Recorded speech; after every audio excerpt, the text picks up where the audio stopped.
Hi guys, this is Surbhi Bhatia and welcome back to the YT channel of Legal Edge After College. और आज as a Holi surprise session as promised आपके लिए एक बहुत ही interesting और बहुत ही important session for your syllabus for any exam that you are to appear for and that is Supreme Court जो मार्च 2026 में बहुत से केसेस की सुनवाई करने वाला है या बहुत से केसेस के एस्पेक्ट में it is now has agreed कि हाँ हम ये केसेस सुनने वाले हैं and this is something that connects बहुत सारे tangents secularism privacy gender equality right labour disputes और नाम से कुछ कुछ तो समझ आ रहा होगा कि मैं कौन से केसेस की बात कर रही हूँ तो यहाँ पर जो चार इंपॉर्टेंट मुद्दे हम डिस्कस करने वाले हैं वो है सबसे पहला हम डिस्कस करने वाले हैं प्लेसेस ऑफ वर्शिप एक्ट 1991 का ये कानून कॉन्स्टिट्यूशनल है या नहीं है इसकी वैलिडिटी पे सवाल उठा हुआ है and it is very important क्योंकि आजकल बहुत से ऐसे डिस्प्यूट्स हम सबने सुने हैं आफ्टर द बाबरी मस्जिद और राम जन्मभूमि डिसीजन की ज्ञानवापी का केस सुन लिया मथुरा वाला केस सुन लिया राइट और भी क्या कहते हैं देन अजमेर शरीफ वाला एक सिनारियो आया था तो यहाँ इन सब के एस्पेक्ट्स में प्लेस ऑफ वर्शिप एक्ट 1991 कितना कॉन्स्टिट्यूशनल है या नहीं क्या कोर्ट की यहाँ पावर्स है इन सब के मामले में एक डिस्कशन होने वाला है बहुत जल्द एंड ये डिसीजन फाइनली इतने सालों के बाद अपने एंड गेम में है next digital personal data protection act 2023 somewhat एक पहला कानून जो हमारे पर्सनल लॉज को प्रोटेक्ट करने के लिए बना था बट नाउ यही लेंस अंडर द लेंस है ऑफ सुप्रीम कोर्ट ऐसा इसलिए क्योंकि इसके थ्रू जो चेंजेस हुए थे इन द आरटीआई एक्ट उसमें कुछ ना कुछ बवाल है प्रिवेसी इंपॉर्टेंट है किसी एक इंसान की या फिर ट्रांसपेरेंसी इंपॉर्टेंट है डेमोक्रेटिक स्ट्रक्चर को बचाए रखने के लिए इस टसल के बीच में the Supreme Court is finally ready to choose right तो इसकी हियरिंग होने वाली है and then lastly very important definition of industry की डेफिनेशन जो इतने साल पहले दी गई थी क्या उसे रिवाइज करने की जरूरत है जो ट्रिपल टेस्ट हम फॉलो करते हैं इंडस्ट्री की डेफिनेशन के एस्पेक्ट्स में क्यों जरूरत पड़ी इसे डिफाइन करने की रीडिफाइन करने की एंड नाउ फाइनली इतने सालों के बाद सुप्रीम कोर्ट इतने सारे केसेस देखने के बाद इसको finally on the 16th of March decide करने वाला है and last but not the least Sabarimala review petition Sabarimala का केस जो 2017-18 के अराउंड ऑलरेडी डिसाइड हो चुका था बट देन फिर से इस केस पे रिव्यू लाया गया after a lots and lots of protest क्योंकि यहाँ पर डिस्कशन था between the gender discrimination versus the secular aspects of a particular community किसको चूज किया जाए प्रैक्टिस को या फिर इक्वालिटी को ये सवाल अब फाइनली कोर्ट आंसर करने वाला है आफ्टर ऑल दीज इयर्स तो हम एक एक करके इन सारे मुद्दों को डिस्कस करते हैं let's start with the very first that is places of worship act अब 1991 का ये कानून कब लाया गया 1991 में कुछ याद आ रहा होगा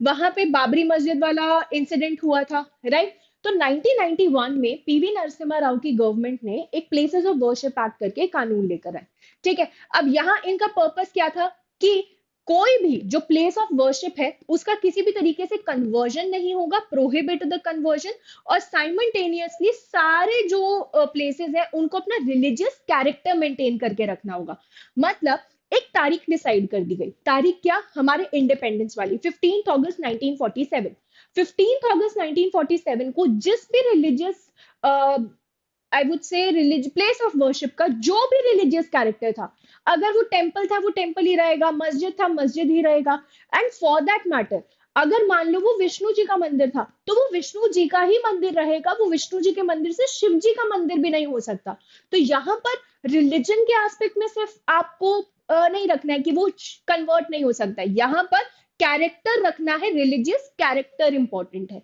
तो अल्टीमेटली मुद्दा क्या आया मुद्दा ये आया कि प्लेसेस ऑफ वर्शिप एक्ट 1991 इस पर्सपेक्टिव से लाया गया कि 15 अगस्त 1947 को जिस भी रिलीजियस या वर्शिपिंग प्लेस का जो भी कैरेक्टर होगा आज के बाद वही रहेगा ऐसा कुछ भी नहीं बदला जाएगा अब यहां पर आप लोग सोच रहे होंगे कि अयोध्या वाले में ऐसे कैसे चेंज हो गया 1947 में तो बाबरी मस्जिद था पर आज राम जन्मभूमि डिक्लेयर हो गया था 2019 में और अब तो अयोध्या का मंदिर बन के भी रेडी है अच्छा खासा टूरिज्म भी फ्लरिश हो रहा है तो ये कैसे हो गया ऐसा इसलिए क्योंकि प्लेसेस ऑफ वर्शिप एक्ट ने एक एक्सेप्शन ड्रॉ की थी इन्होंने ही अपने कानून में एक एक्सेप्शन ड्रॉ कर दी थी वो एक्सेप्शन क्या थी बाबरी मस्जिद एंड राम जन्मभूमि डिस्प्यूट यहाँ इस एक्ट के अंतर्गत नहीं आएगा।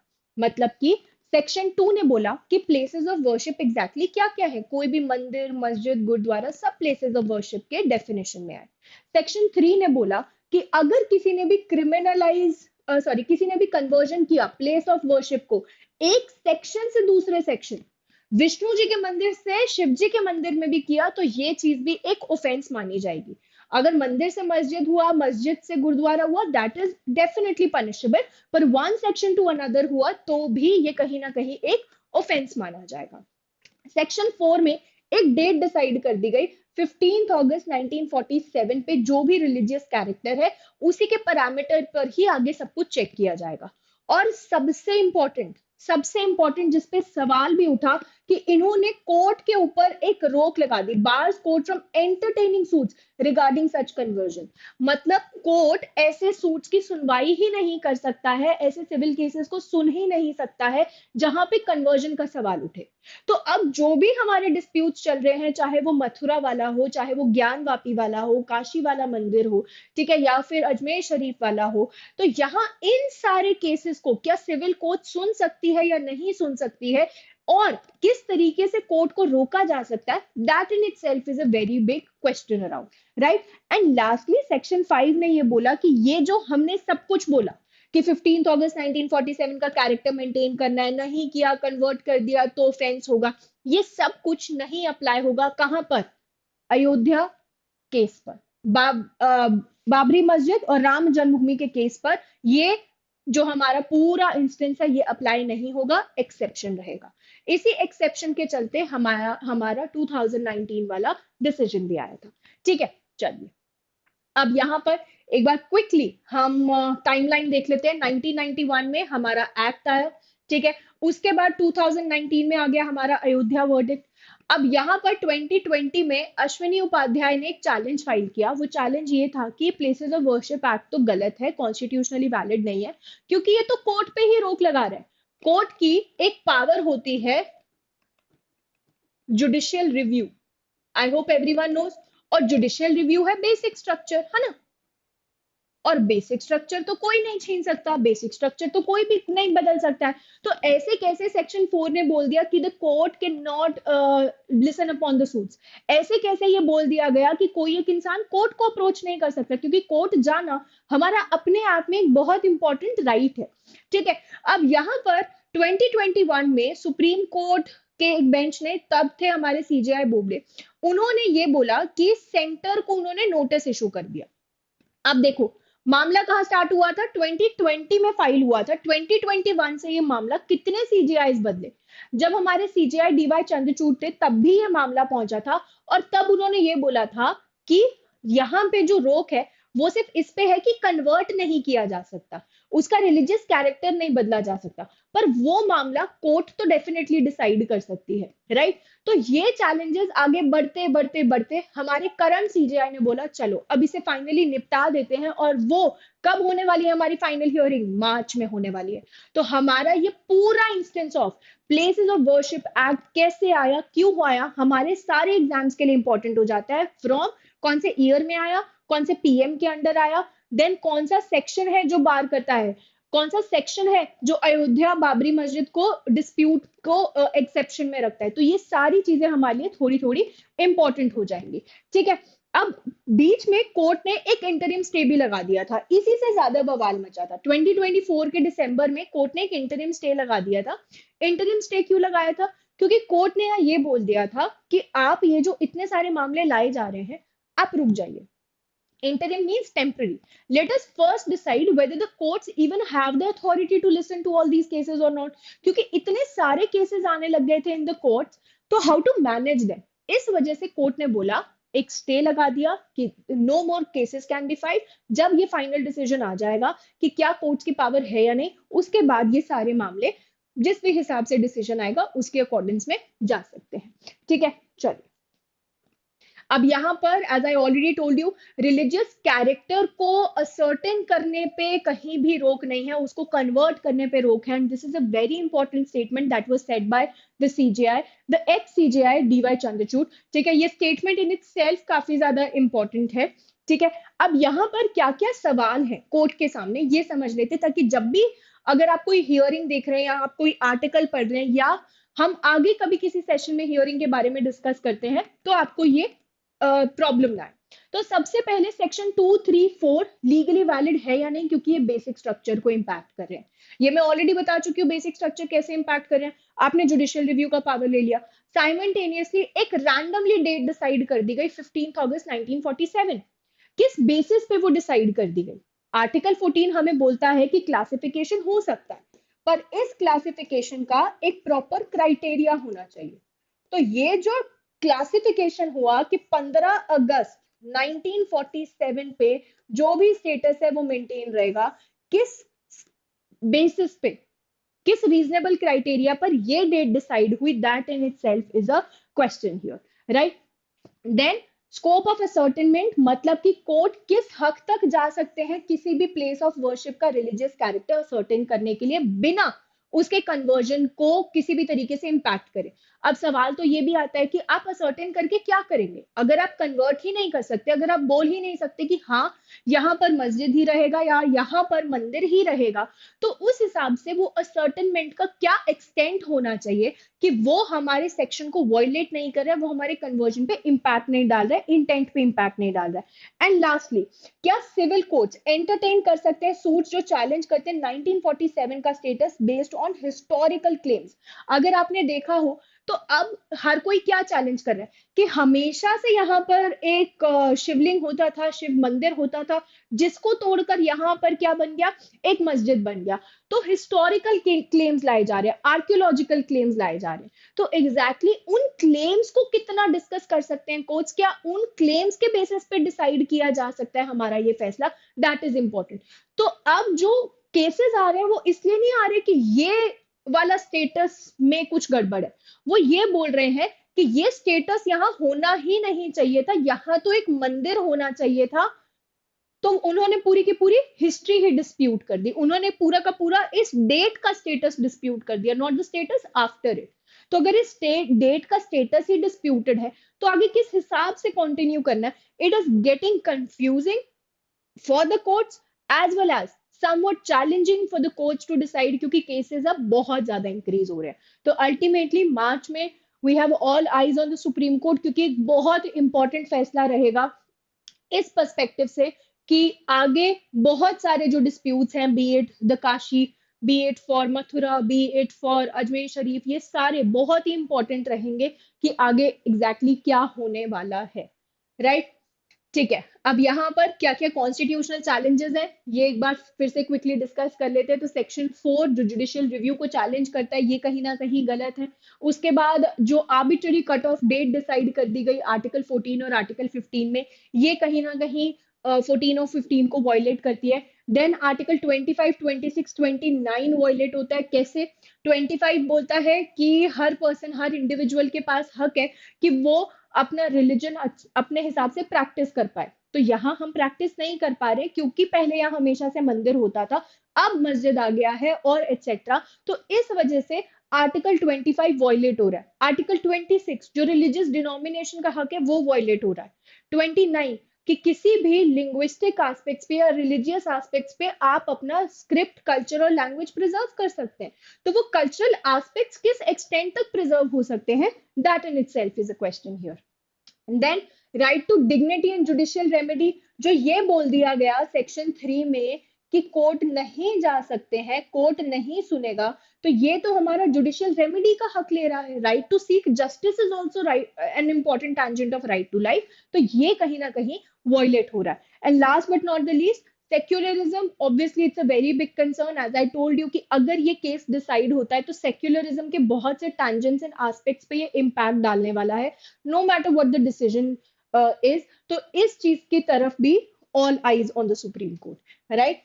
ठीक है, आगे चलते हैं, सेक्युलरिज्म से बढ़ते हैं टुवर्ड्स प्रिवेसी और ट्रांसपेरेंसी का डिस्प्यूट।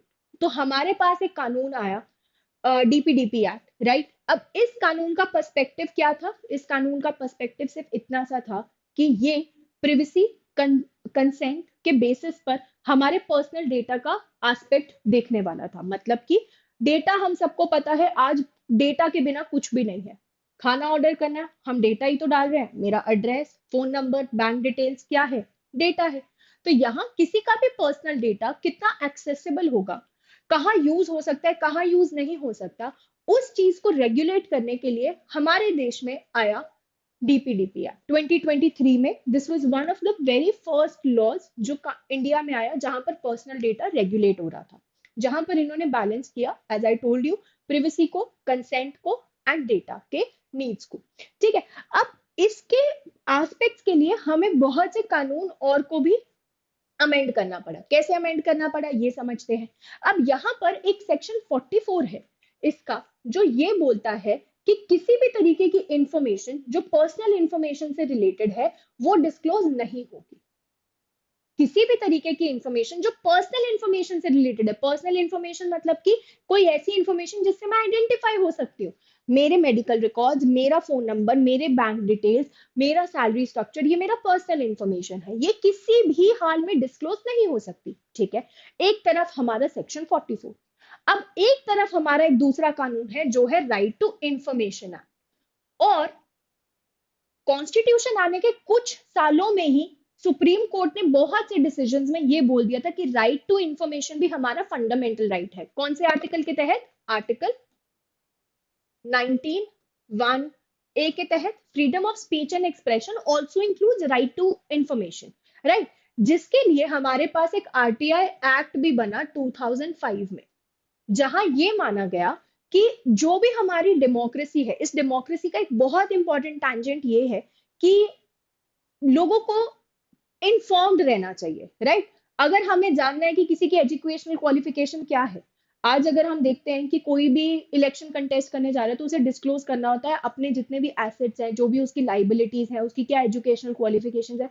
कैसे आया ये हक? आरटीआई एक्ट से आया। अगर हमें कहीं पर लगता है कि ये तो चीज गड़बड़ हो रही है, अगर हमें कहीं पर जानना है कि ये सड़क में एग्जैक्टली कितना टाइम लगना चाहिए था, कितना टाइम लगा, कितने पैसे लगे, कैसे पता कर सकते हैं? आरटीआई एक्ट के थ्रू पता कर सकते हैं। सो ऑल इन ऑल हमारे सारे वो being transparent in a democratic country, यहाँ पर हमें ये एक्ट उस चीज को प्रोवाइड करता है। अब जब हमारे पास ये डीपीडीपी एक्ट आया, इसके सेक्शन 44 ने यहाँ एक सेक्शन को अमेंड कर दिया, वो था सेक्शन 81(J). तो पहले सेक्शन 81(J) ये बोलता था कि पर्सनल इंफॉर्मेशन डिस्क्लोज नहीं होनी चाहिए, पर्सनल इंफॉर्मेशन डिस्क्लोज नहीं होनी चाहिए। पर अगर कहीं भी कोई भी पब्लिक इंटरेस्ट है, पब्लिक इंटरेस्ट में ये चीज जस्टिफाइड है, तो बिल्कुल डिस्क्लोज करते हैं। फॉर एग्जाम्पल, मेरी सैलरी डिस्क्लोज अगर कर दी जाए तो उससे शायद कोई इंपैक्ट नहीं आएगा, पर अगर एमपी या एमएलए की सैलरी क्या है वो हमें जानना है, किसी जज की सैलरी क्या है वो हमें जानना है, ताकि हम उन करप्शन केसेस को डील कर पाए। तो क्या ये पब्लिक इंटरेस्ट है? हाँ। किसी के पास कितने एसेट्स एंड लाइबिलिटीज है, ये हर किसी का अपना पर्सनल मैटर है। पर अगर किसी पे करप्शन का केस चल रहा है तो क्या यहाँ पे उसके पब्लिक इंटरेस्ट के बेसिस पर हम वो इंफॉर्मेशन निकलवा सकते हैं? बिल्कुल इंफॉर्मेशन निकलवा सकते हैं। तो सेक्शन 81(J) हमें कहीं ना कहीं यही फ्रीडम देता था कि पर्सनल इंफॉर्मेशन वैसे डिस्क्लोज नहीं होगी, पर एक एक्सेप्शन होगी पब्लिक इंटरेस्ट की। अब दिक्कत तब आई जब ये जो हमारा सेक्शन 44 है, इसने ये कह दिया कि no matter what, personal information तो डिस्क्लोज होगी ही नहीं। मतलब उन्होंने बोल दिया कि पब्लिक इंटरेस्ट हो या ना हो हमें फर्क नहीं पड़ता, पब्लिक पर्सनल इंफॉर्मेशन तो डिस्क्लोज ही नहीं होगी। अब एक तरफ डीपीडीपी एक्ट बोल रहा है कि इंसान की प्रिवेसी बहुत ज्यादा इंपॉर्टेंट है, और दूसरी तरफ आरटीआई एक्ट ये बोले कि डेमोक्रेटिक कंट्री में तो लोगों का इन्फॉर्म्ड होना बहुत जरूरी है। It's almost as a pillar of democracy, it is a very important aspect of democracy. और अगर ये छीन लिया गया तो लोग तो कितना ज्यादा मिसयूज करेंगे। और ये पूरा का पूरा हमारा मामला उठा of DPDP act versus RTI act, of privacy versus transparency. तो आई होप अब आपको मुद्दा क्लियर है। तो हम आगे चलते हैं। एक ये केस है बहुत ज्यादा इंपॉर्टेंट रहेगा, सीपीआईओ वर्सेस सुभाष अग्रवाल, जहां पे कोर्ट ने बोला था कि प्रिवेसी एब्सोल्यूट नहीं होती है, बैलेंस होनी चाहिए केस टू केस। अब यहाँ राइट टू प्रिवेसी हमारा एक फंडामेंटल राइट है, कौन से केस की वजह से? केएस पुट्टास्वामी के केस की वजह से, राइट। 2017 में जब ये जजमेंट आया था तो कोर्ट ने ये बोला था कि प्रिवेसी का मतलब ये नहीं है कि हर मामले में प्रिवेसी, इसको भी हम एब्सोल्यूट कंप्लीट राइट नहीं मान सकते हैं, इस पे भी रिस्ट्रिक्शन लग सकती है, इट कैन बी रिस्ट्रिक्टेड, ठीक है। पर रिस्ट्रिक्शन का एक ही तरीका होगा जो मेनका गांधी में पता चला था, जस्ट फेयर एंड रीजनेबल। अब इन्होंने बोला कैसे पता चलेगा कि कोई एक कानून जस्ट फेयर या रीजनेबल तरीके से प्रिवेसी ले रहा है या नहीं ले रहा, तो इन्होंने ले डाउन किया ट्रिपल टेस्ट, तीन ऐसे एस्पेक्ट्स जिन पे हम जान के ये पता कर सकते हैं कि एग्जैक्टली वो कानून सही है या नहीं। सबसे पहला लीगैलिटी, कि वो लॉ जो बनाया गया क्या वो सही तरीके से आया या फिर नहीं आया। दूसरा नेसेसिटी, क्या इस लॉ की हमें जरूरत थी, was it actually required? And third, last but not the least, very important is proportionality. Proportionality simply says rational nexus, just a second, rational nexus between object and means. हमने class में भी nexus word को बहुत बार समझा, nexus का मतलब होता है कनेक्ट, ठीक है। तो यहाँ ये बोला जा रहा है कि जो हम अचीव करना चाहते हैं क्या उसका कोई भी कनेक्शन है विद जो हम रिस्ट्रिक्शन इम्पोज कर रहे हैं, विद जो हम किसी की प्रिवेसी लेना चाहते हैं। तो एक रिश्ता होना चाहिए। आज अगर आप 2 घंटे बैठ के क्लैट की पढ़ाई कर रहे हैं तो क्या यहाँ पर उसका एक कनेक्शन है with object that you want to achieve? बिल्कुल, वो ऑब्जेक्ट कनेक्टेड है कि मेरा दिसंबर में एग्जाम है, आज मैं 2 घंटे से पढ़ाई स्टार्ट करूंगा तभी तो आगे जाके अचीव कर पाऊंगा। अगर वो ऑब्जेक्टिव ही कनेक्टेड नहीं है, आप अगर YouTube पे आज ये सेशन देख रहे हैं, ऑब्जेक्ट कनेक्टेड है कि ये 4 केसेस मेरे क्लैट के लिए मोस्ट इंपॉर्टेंट होने वाले हैं क्योंकि ये 4 बहुत ही इंपॉर्टेंट ग्राउंड्स पे कनेक्ट कर रहे हैं। तो यहाँ अगर हम इस चीज के लिए देख रहे हैं, वेरी वेल डन। पर अगर हम सिर्फ रील स्क्रॉल कर रहे हैं तो मेरा ऑब्जेक्ट कहीं ना कहीं कनेक्शन नहीं बिठा रहा है, नेक्सस नहीं बिठा रहा है। तो सबसे इंपॉर्टेंट जो है वो ये है कि कानून लीगल है, उसकी जरूरत थी और वो प्रोपोर्शनल एस्पेक्ट से ही किसी का भी राइट को इम्पैक्ट कर रहा है या उस चीज को अटैक कर रहा है, ठीक है। अब यहाँ इसी चीज का इम्प्लीमेंटेशन कोर्ट को डिसाइड करना है कि ये जो प्रोपोर्शनैलिटी है क्या ये section 44 of DPDP act and section 8 of RTI act में इंप्लीमेंट हो रही है या नहीं हो रही है। यही चीज, इसी चीज का प्रोपोर्शनल टेस्ट हमारे केस में डिस्कस होने वाला है, डिसाइड होने वाला है। तो एज आई टोल्ड यू कि यहाँ पर प्रिवेसी वर्सेस ट्रांसपेरेंसी का जो मुद्दा है उसमें सबसे पहला सवाल ये उठा तो कि कहीं ऐसा तो नहीं है कि हमारी जो सरकार है वो डेटा प्रोटेक्शन की आड़ में जानबूझ के एक ऐसा कानून लाना चाह रही है कि लोगों को बात ही ना पता चल पाए, लोगों को इंफॉर्मेशन ही ना पता चल पाए, लोगों को ये पता ही ना चल पाए कि हमारी पर्सनल डिटेल्स क्या है, हमारे एसेट्स, लाइबिलिटीज एंड सैलरीज क्या है, राइट। तो कहीं ना कहीं क्वेश्चन क्या आ गया, नेसेसिटी से, जरूरत थी क्या ऐसे कानून की। मूविंग ऑन, पब्लिक अथॉरिटीज अब यहाँ किस तरीके से करप्ट ऑफिशियल्स का डेटा मांग पाएंगे, क्योंकि उन्होंने तो बोल दिया कि हम तो नहीं देंगे। क्यों? क्योंकि हमें तो सेक्शन 44 मना कर रहा है। तो किस तरीके से इन्वेस्टिगेशन होगी, क्या वहां पर मायने रहेंगे, क्योंकि 44 ने क्या बोला, no matter what, a blanket ban, blanket means complete ban है, कोई एक्सेप्शन क्रिएट नहीं होगी। And last but not the least, accountability, access to information limit करके आपने पूरी की पूरी अकाउंटेबिलिटी रोक दी, किसकी, अथॉरिटीज की। राइट टू इंफॉर्मेशन एक्ट ही तो ऐसा एक तरीका था जिससे हम आम इंसान एक अथॉरिटी से पूछ सकते कि आपने ये जो सड़क बनाने के लिए जितना वक्त लिया था, कितना वक्त लिया था, कितना पैसा लगाना था और कितना लगा। तो we can ask them the questions कि what was supposed to be done and what is actually done. अब अगर करप्शन के मामले में और किन्हीं मामलों में अगर हमें उन्हें पर्सनल डिटेल चाहिए, एजुकेशनल क्वालिफिकेशंस के मामले में सवाल पूछना है, नहीं पूछ सकते। तो यहाँ अकाउंटेबिलिटी पूरी की पूरी कम हो गई, जो डेमोक्रेटिक कंट्री के लिए इंपॉर्टेंट है। तो अब यहाँ चैलेंजेस क्या रहेंगे, ट्रांसपेरेंसी, ठीक है। तो यहाँ आरटीआई एक्ट तो आपने कर दिया, एक कंप्लीट बैन लगा दिया, तो ट्रांसपेरेंसी पे इंपैक्ट आ गया, तो 19(1) पे इंपैक्ट आ गया, राइट वायलेट हो रहा है। दूसरी तरफ प्रिवेसी वायलेट हो रही है 21 की। अब वो प्रिवेसी किस हद तक वायलेट हो रही है, पुट्टास्वामी वाला टेस्ट यहाँ अप्लाई करना है, किस हिसाब से करना है, that the court needs to see. And also यहाँ इन्होंने बहुत ही वेग टर्म्स डाले और वो वेग टर्म्स कहीं ना कहीं और ज्यादा पोर्ट्रे कर रहे हैं कि जो लेजिस्लेचर इंटेंट था वो ज्यादा इसलिए नहीं था कि आप डेटा प्रोटेक्ट कर पाओ, वो ज्यादा इसलिए था कि आप खुद को प्रोटेक्ट कर पाओ।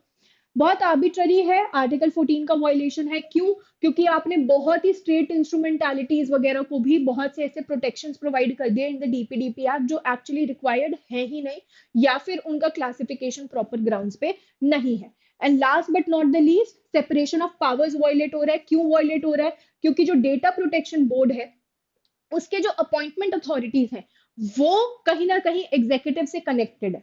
अब यहाँ अगर वो जो बॉडी है वो कनेक्टेड रहेगी तो कभी भी हमेशा एक पॉइंट रहता है कि हाँ ये पर्सन इंपैक्ट कर सकता है, राइट? जैसे हम ऑफिस ऑफ प्रॉफिट में पढ़ते हैं कि कॉन्फ्लिक्ट ऑफ इंटरेस्ट आने की हमेशा प्रोबेबिलिटी होती है, तो यहाँ भी एक इन्फ्लुएंस, एक इंपैक्ट आने की हमेशा प्रोबेबिलिटी रहेगी। और जो एडजुडिकेटरी बॉडी है उसकी पूरी इंडिपेंडेंस कॉम्प्रोमाइज हो जाएगी, और कॉम्प्रोमाइज हो गई तो डिसीजन नहीं आ सकता ढंग से, और डिसीजन नहीं आएगा, बायस डिसीजन आएगा, तो principle of natural justice follow नहीं हो पाया। और वो फॉलो नहीं हो पाया तो ये तो हम क्लास में बहुत बार पढ़ चुके हैं कि principle of natural justice follow नहीं हुआ तो जस्टिस भी कहीं ना कहीं फॉलो अप नहीं ले पाएगा। ठीक है, तो इसलिए प्रिवेसी वर्सेस ट्रांसपेरेंसी के साथ साथ किस हद तक एग्जीक्यूटिव का इंटरफेरेंस होना चाहिए, क्या वो इंटरफेरेंस प्रिवेसी के ग्राउंड्स पे सही है नहीं है, ये सारी चीजें हमारा कोर्ट डिसाइड करने वाला है इन दिस पर्टिकुलर मंथ। ठीक है, next is the definition of industry, जिसपे हमारा सुप्रीम कोर्ट रिविजिट करने वाला है। जो हमारी करंट डेफिनेशन ऑफ इंडस्ट्री है वो इस्टेब्लिश हुई थी Bangalore water supply versus R Rajappa labour law का हमारा बहुत ही लैंडमार्क केस। ठीक है, 1978 के इस केस में कोर्ट ने एक टेस्ट प्रोवाइड किया था, अगेन अ ट्रिपल टेस्ट, ताकि पता चल पाए कि कौन इंडस्ट्री है कौन नहीं है। अच्छा, ये क्यों जरूरी है डिफाइन करना कौन इंडस्ट्री है कौन नहीं है? ऐसा इसलिए डिफाइन करना जरूरी है इन द सिंपल एस्पेक्ट्स कि अगर हमें लेबर डिस्प्यूट्स को रिजॉल्व करना है तो हमें एटलीस्ट पता तो होना चाहिए कौन इंडस्ट्री है कौन नहीं है। जब तक हमें ये पता ही नहीं होगा कि ये कानून उन पे लगेगा या नहीं लगेगा, क्या हम लेबर डिस्प्यूट्स को रिजॉल्व कर पाएंगे? नहीं।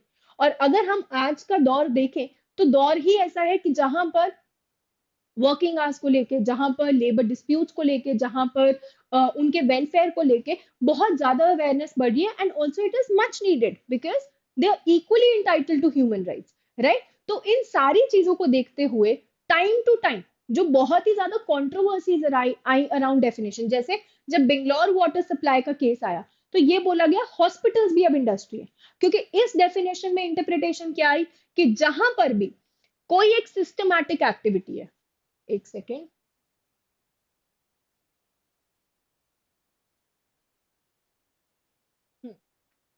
नहीं, जहां पर भी एक सिस्टमैटिक एक्टिविटी है और एक एम्प्लॉयर एम्प्लॉय का कोऑपरेशन है, जहां कोई भी एक सिस्टमैटिक एक्टिविटी चल रही है, एक इंडस्ट्री में, एक फैक्ट्री में काम चल रहा है, उस फैक्ट्री में एक एम्प्लॉयर है एक एम्प्लॉय है, ठीक है, दुकान में काम चल रहा है, एम्प्लॉयर है एम्प्लॉय है, और production of goods and services हो रहा है। तो अगर किसी फैक्ट्री में कुछ भी प्रोड्यूस हो रहा है, अब वो गुड्स एंड सर्विसेज है, तो मतलब हॉस्पिटल भी क्या हुआ, एक तरीके से इंडस्ट्री हुआ। तो 1978 से पहले बहुत से सवाल है, हॉस्पिटल इंडस्ट्री है क्या, एजुकेशन इंडस्ट्री है क्या, स्कूल इंडस्ट्री है क्या? तो कोर्ट ने फुल एंड फाइनल यहाँ पे एक ट्रिपल टेस्ट दे दिया कि सिस्टमैटिक एक्टिविटी होनी चाहिए, हॉस्पिटल में इलाज हो रहा है, एम्प्लॉयर एम्प्लॉय रिलेशन के कोऑपरेशन से काम हो रहा है, बिल्कुल हो रहा है, डॉक्टर नर्सेज प्यून सब साथ में काम कर रहे हैं, और production of goods and services हो रहा है, बिल्कुल हो रहा है, हेल्थ केयर प्रोड्यूस हो रहा है, टीचिंग एस्पेक्ट्स प्रोड्यूस हो रहे हैं, राइट? तो यहाँ पर ये क्या हो गया, इंडस्ट्री हो गई, तो वो इंडस्ट्री में डिफाइन हो गया। पर यहाँ बहुत सारे एस्पेक्ट्स को बाहर भी रखा गया, ठीक है? तो धीरे धीरे करके पॉइंट ये आया कि इस हिसाब से तो मंदिर भी इंडस्ट्री है, तो क्या वहां भी कंसिडर करना चाहिए? तो ये जो ग्रे एरियाज थे ये कॉन्फ्लिक्ट क्रिएट करते रहे, और इसी कॉन्फ्लिक्ट को रिजॉल्व करने जा रहा है अल्टीमेटली हमारा court in the month of March. ठीक है, तो section 2J of industrial disputes act define करता है इंडस्ट्री को। ठीक है, अब यहाँ जो हमारी इंटरप्रिटेशन है हॉस्पिटल्स, यूनिवर्सिटीज, चैरिटी सबको कहीं ना कहीं इंक्लूड करती है, and also according to the judgment that is given here. अब 9 जज बेंच हमारा ये केस सुनने वाला है, तो जो 7 जज बेंच, 9 जज बेंच के डिसीजन होते हैं वो तो ऑटोमेटिकली क्लैट के लिए बहुत ज्यादा इंपॉर्टेंट हो जाते हैं। तो 9 जज बेंच अब यहाँ क्यों सुनने वाला है, क्योंकि यहाँ पर जो वेलफेयर या सॉवरेन फंक्शंस वाली इंडस्ट्री एस्पेक्ट्स है, क्या पुलिस स्टेशन भी एक इंडस्ट्री है? ठीक है, क्या रेलवेज भी एक इंडस्ट्री है? तो ये सारी चीजें कहीं ना कहीं क्वेश्चन मार्क के अंडर आती गई। डिफेंस भी क्या एक इंडस्ट्री है? तो यहाँ इन चीजों के तरफ से एक कॉन्फ्लिक्ट स्टार्ट हुआ। ग्रेजुअली यहाँ पर लेबर कोर्ट में भर भर के केसेस आने लग गए, राइट। एंड देन पार्लियामेंट ने एक अमेंडमेंट भी की थी, पर कभी इस अमेंडमेंट को नोटिफाई नहीं किया था उन्होंने। And finally it is very important कि जो वर्क कल्चर बदल रहा है, जो हमारे लेबर राइट्स की तरफ अवेयरनेस हो रही है, it is finally the time कि हम उसे डिफाइन करें। ठीक है, अब जैसे एक कॉन्फ्लिक्ट ये भी आया था कि सोशल फॉरेस्ट्री इंडस्ट्री है या फिर नहीं है। ठीक है, अब कोर्ट ने यहां पहले बोला कि हाँ है, फिर उन्होंने बोला कि नहीं नहीं नहीं है, राइट। फिर उसके बाद 1978 का जो डिसीजन था वो रेफरेंस में लाया गया इन 2005। ठीक है, फिर उसके बाद 2017 में 7 जज बेंच ने बोला कि 9 जज बेंच यहाँ पर डिसाइड करेगी। उसके बाद कुछ अमेंडमेंट्स आए जो अभी तक इम्प्लीमेंट नहीं हुए। अब फाइनली कोर्ट ने बोला है कि हाँ, हमारा जो बेंच कॉन्स्टिट्यूट हुआ था इन 2017, उस पे फाइनली डिसाइड करके फैसला करते हैं इंडस्ट्री क्या है और क्या नहीं है। जो ट्रिपल टेस्ट है, क्या वो आज भी लागू होगा या फिर नहीं होगा? ठीक है, तो सबसे पहले तो ये देखना है कि क्या यहाँ पे वो कानून अभी भी सही है या नहीं। क्यों देखना जरूरी है? क्योंकि यहाँ पर बहुत सी अप्रोच बदल गई है। अप्रोच में काम के साथ साथ रिसर्च का भी आ गया है। ठीक है, तो अगर वो इंसान एक रिसर्च करे, क्या वो इंडस्ट्री का हिस्सा है या नहीं है? कोई एक पर्सन अगर सोलली काम करे, क्या वो इंडस्ट्री है या फिर नहीं है? ठीक है, तो अगर कहीं पे मिक्स्ड फंक्शंस है, उनका क्या एस्पेक्ट रहेगा, उनका क्या टैंजेंट रहेगा, this becomes very important. Also principle of severability, क्या स्पेसिफिक यूनिट्स जैसे कि प्रिंटिंग प्रेस जो नॉन इंडस्ट्रियल गवर्नमेंट डिपार्टमेंट की है, क्या हम उन्हें अलग से इंडस्ट्री ट्रीट कर सकते हैं? क्या एक पर्टिकुलर सेगमेंट को हम इंडस्ट्री ट्रीट कर रहे हैं और बाकी को ट्रीट नहीं कर रहे? जैसे हम बोलते हैं ना कि कोई एक फंडामेंटल राइट, कोई भी एक लॉ है, फंडामेंटल राइट को वायलेट कर रहा है, जितना वायलेट कर रहा है उसको हटा देते हैं, बाकी सबको रहने देते हैं, सेवरेबिलिटी। तो क्या ऐसा हम इंडस्ट्री की डेफिनेशन के साथ भी कर सकते हैं? स्पेसिफिक एक्टिविटीज जो सॉवरेन फंक्शंस को कॉन्स्टिट्यूट करती है, क्या वो इंडस्ट्रियल डिस्प्यूट्स एक्ट में आएगी ही नहीं? किसी भी हाल में नहीं आएगी।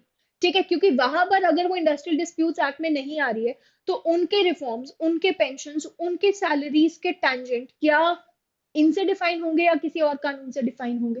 देन जो भी और प्रोफेशन है, फॉर एग्जाम्पल हमारे बार एसोसिएशन हो गए, ठीक है, एजुकेशनल इंस्टीट्यूशन हो गए, क्लिनिक्स हो गए, फाइनली बताओ इनको इंक्लूड करना है या नहीं करना, बिकॉज यहाँ भी बहुत से एस्पेक्ट्स इंपैक्ट करते हैं, be it the working hours etcetera. And ultimately जो 1982 की अमेंडमेंट एनफोर्स नहीं हुई थी, उसका क्या इम्पैक्ट होगा, क्या वो कंसिडर होनी चाहिए नहीं होनी चाहिए, ये सारी टेंजेंट्स को हमारा court on March 16, I think this would be the first case जो मार्च में सबसे पहले डिसाइड होगा, क्योंकि बाकी सबकी तो हियरिंग स्टार्ट हो रही है।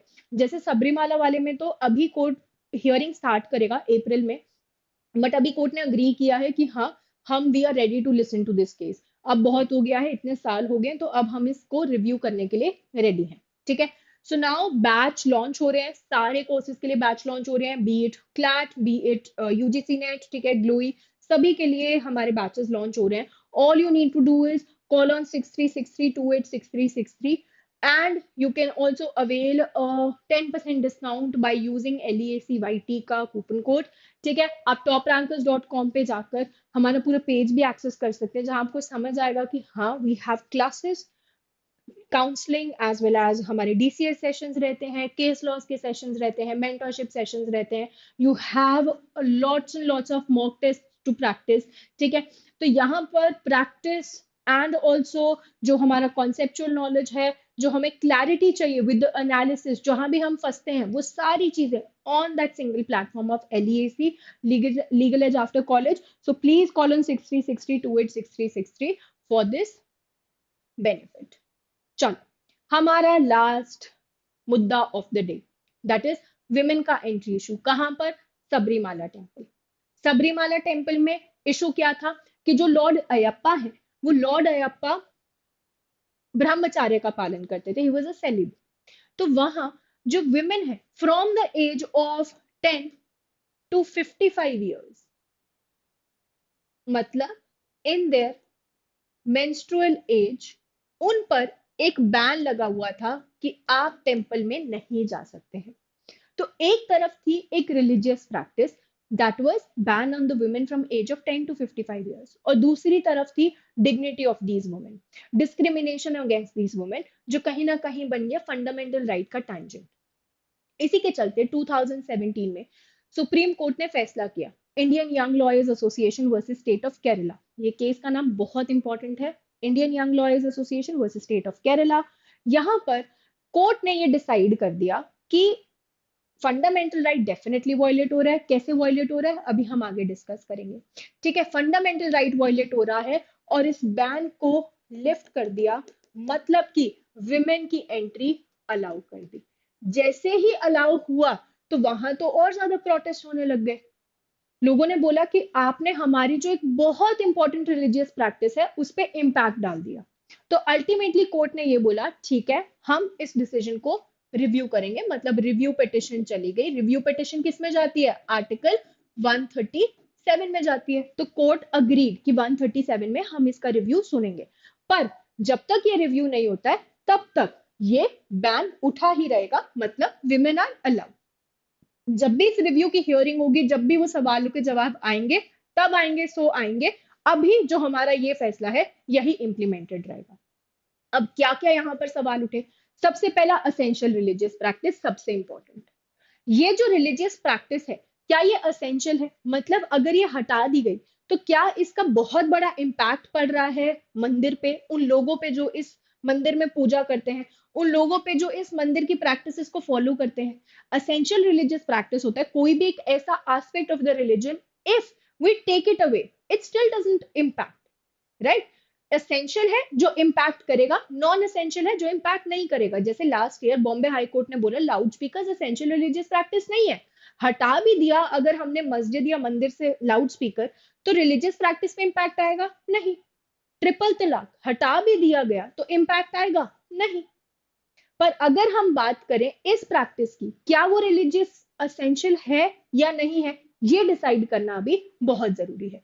ठीक है, constitutional morality, morality of the female versus religious practice of I could say men there, क्या ज्यादा इंपॉर्टेंट है, ये कोर्ट हमारा डिसाइड करने वाला है। एंड एग्जैक्टली क्या यहाँ पे जो एक रिव्यू पिटिशन है वो एक्सपैंड हो सकती है ब्रॉडर क्वेश्चंस ऑफ लॉ पे टू अ लार्जर बेंच। मतलब रिव्यू अक्सर क्या होता है, रिव्यू होता है जहां पर जो हमने क्वेश्चंस डिस्कस किए थे उन्हीं क्वेश्चंस को हम एक बार फिर से री एग्जामिन कर रहे हैं, रिव्यू। मैं कोई नया एविडेंस नया फैक्ट नहीं ले रही हूँ, मैं उन्हीं क्वेश्चंस को री एग्जामिन कर रही हूँ कि क्या मेरा फैसला सही था या नहीं, वो होता है रिव्यू। पर यहाँ पर कोर्ट कुछ नए क्वेश्चंस भी कंसिडर कर रहा है, तो क्या यहाँ पे कोर्ट के पास उस चीज की पावर है। तो कोर्ट इस बैन के साथ साथ कहीं ना कहीं रिव्यू जूरिसडिक्शन के एम्बिट को भी डिस्कस करने वाला है हमारे इस केस में। ठीक है, अब यहाँ पे क्वेश्चंस क्या उठे, article 14 versus article 26, the aspect of essential religious practice. As I told you कि कोर्ट को डिसाइड करना है कि जो एक्सक्लूडिंग विमेन है क्या ये इंपॉर्टेंट असेंशियल है या नहीं है किसी एक इस पर्टिकुलर रिलीजन के लिए। ये बहुत बड़ा सवाल होगा। ठीक है, क्योंकि ये सिर्फ यहाँ इम्पैक्ट नहीं करने वाला, ये इम्पैक्ट करने वाला है और बहुत सारे मुद्दों को, जिसे हम अगले 5 मिनट में डिस्कस करेंगे। ठीक है, अब रिस्पोंडेंट्स मतलब कि जो भी हमारे रिव्यू पिटिशन जिन्होंने फाइल की थी, उन्होंने ये बोला कि लॉर्ड अयप्पा नैष्टिक ब्रह्मचारी है और विमेन का प्रेजेंस कहीं ना कहीं डिस्टर्ब करता है उनकी पूजा में, उनकी विलिंगनेस में, और इसलिए ये चीज गलत है और असेंशियल है। तो क्या यहाँ पर इस चीज को कंसिडर करना चाहिए कोर्ट को, नहीं करना चाहिए। एंड लास्टली 14 15 वर्सेस 26 तो चल ही रहा है, but at the same time article 17 का टेंजेंट यहाँ बहुत इंपॉर्टेंट है। और यहाँ पे हमारे एक्स सीजेआई डीवाई चंद्रचूड़ की एक और स्टेटमेंट बहुत इंपॉर्टेंट है। अक्सर जब हम अनटचेबिलिटी का एस्पेक्ट देखते हैं तो वो आता है हमारे दिमाग में कास्ट के पर्सपेक्टिव से, कि हम किसी एक इंसान को नहीं छू रहे, क्यों, क्योंकि वो इंसान एक सर्टेन कास्ट से बिलोंग करता है। ये अनटचेबिलिटी का एस्पेक्ट होता है which is prohibited by article 17। पर कोर्ट ने ये बोला कि अनटचेबिलिटी सिर्फ कास्ट तक रिस्ट्रिक्टेड नहीं है, यहाँ जो फीमेल्स की एंट्री बैंड है, यहाँ भी तो आप उन्हें अनटचेबल्स की तरह ट्रीट कर रहे हैं, यू नॉट अलाउइंग देम। तो untouchability is not a concept that is restricted just to the caste but to every which where, जहां पर भी आप किसी एक पर्सन को अनटचेबल की तरह फील करवा रहे हैं। तो यहाँ इन सारे टेंजेंट्स पे द कोर्ट हैज टू सी ये सारे जो हमारे कॉन्स्टिट्यूशनल सवाल रहने वाले हैं। कौन कौन से आर्टिकल्स? 14, 15, 17, 25, 26, ये सब यहाँ पर इंपॉर्टेंट रहेंगे जो डिस्कस होंगे। और जहां फंडामेंटल राइट डिस्कस हो गए वो केस तो ऑटोमेटिकली इंपॉर्टेंट हो जाता है। अब मैंने आपको बोला था ना, इसका इम्पैक्ट सिर्फ यहाँ इन कुछ विमेन पे नहीं पड़ेगा, इसका इम्पैक्ट पड़ेगा और बहुत से एस्पेक्ट में, जैसे कि मॉस्क में women are not allowed to enter, तो क्या वहां भी अलाउ होना चाहिए? ठीक है, अगेरीज, ठीक है, और कोई भी ऐसे एस्पेक्ट्स हैं जहां पर women are not allowed to enter, क्या उन्हें भी एंट्री मिलनी चाहिए अगर यहाँ मिल रही है? तो इस केस का बहुत बड़ा इंपैक्ट पड़ने वाला है, not just in the aspect of Sabarimala temple but across religion बहुत बड़ा इंपैक्ट पड़ने वाला है। ठीक है, तो यहाँ लार्जर बेंच के पास क्या क्या सवाल गए हैं? सबसे पहला ईआरपी प्रैक्टिस, क्योंकि ईआरपी प्रैक्टिस ना डिसाइड करना वैसे ही बहुत ज्यादा इंपॉर्टेंट हो गया है। जब ट्रिपल तलाक का मुद्दा आया, ठीक है, तब भी डिसाइड करना जरूरी था। अब ट्रिपल तलाक के साथ साथ खुला खुला आई गेस आप सबको पता होगा कि मुस्लिम विमेन का जो हक होता है तलाक लेने का, तो यहाँ इसके टेंजेंट्स को भी कहीं ना कहीं court is all ready to scrutinise after the Kerala High Court decision. Kerala High Court बोल रहा है कि विमेन अपने हिसाब से कर सकती है, बट देन क्या यहाँ पे कॉन्स्टिट्यूशनल वैलिडिटी है या नहीं, असेंशियल रिलीजियस प्रैक्टिस का एस्पेक्ट फॉलो हो रहा है या नहीं हो रहा, ये कहीं ना कहीं डिसाइड करना बहुत जरूरी है। जो भी एक कनेक्शन है बिटवीन 25 एंड 26 एंड 14, ये डिसाइड करना बहुत जरूरी है। कॉन्स्टिट्यूशनल मोरालिटी और रिलीजियस बिलीफ्स में कौन जीतेगा? Religious beliefs of the men and constitutional morality of the female जिन पे बैन है। Meaning of sections of Hindu under 25(2)(b). 25(2)(b) ये बोलता है कि स्टेट चाहे तो कुछ सेक्शंस ऑफ हिंदूज को अलाउ कर सकता है टू एंटर समवेयर। ठीक है, अब यहाँ सिर्फ हिंदूज के लिए इसलिए अलाउ किया गया था क्योंकि हिंदूज में ही ये प्रैक्टिस बहुत ज्यादा प्रेवलेंट थी कि आप किसी को अलाउ नहीं कर रहे हैं कहीं पे एंट्री, किसी को आप कहीं आने नहीं दे रहे। तो यहाँ इन्हीं सब चीजों को देखते हुए exactly in sections of Hindus का क्या इंटरप्रिटेशन है, क्या ये सिर्फ सेक्शंस ऑफ हिंदूज तक लिमिटेड है या फिर बाकी रिलीजन्स पे भी अप्लाई होगी, क्योंकि ये वहां इंपैक्ट करेगा। Extent of judicial review in matters of religious faith, क्या रिलीजियस फेथ के मैटर्स में कोर्ट इंटरफेयर कर सकता है या नहीं कर सकता और किस एक्सटेंट तक कर सकता है, हमारा सुप्रीम कोर्ट ये भी डिसाइड करने वाला है। अप्रैल 7 को इसकी हियरिंग स्टार्ट होगी, पर ये बहुत ही एक इंपॉर्टेंट मुद्दा है जिसके अराउंड कुछ ना कुछ कॉन्ट्रोवर्सीज रहेंगी हमारी मार्च में। ये चारों केसेस जहां पर हमने privacy, secularism, the aspects of labor disputes or their dignity, right, इन सारी चीजों को कहीं ना कहीं देखा। Personal places of worship act, Sabarimala case, then DPDP act in RTI, and lastly the definition of industry. ये चारों केसेस आपके आने वाले हर एग्जाम के लिए बहुत इंपॉर्टेंट रहेंगे। Please stay updated with them, और इसकी जिम्मेदारी हम पर भी है। कोई भी ऐसे अपडेट्स आएंगे विल डेफिनेटली अपडेट यू। अब आपको ये सेशन अच्छा लगा हो तो please like, share and subscribe. Also subscribe कर लेना, क्योंकि इन केसेस से रिलेटेड जो भी डेवलपमेंट्स आएंगे, we promise we are going to bring them for you. Okay, that was all about this session, guys. Bye bye, and I hope you guys enjoyed and learned. Thank you.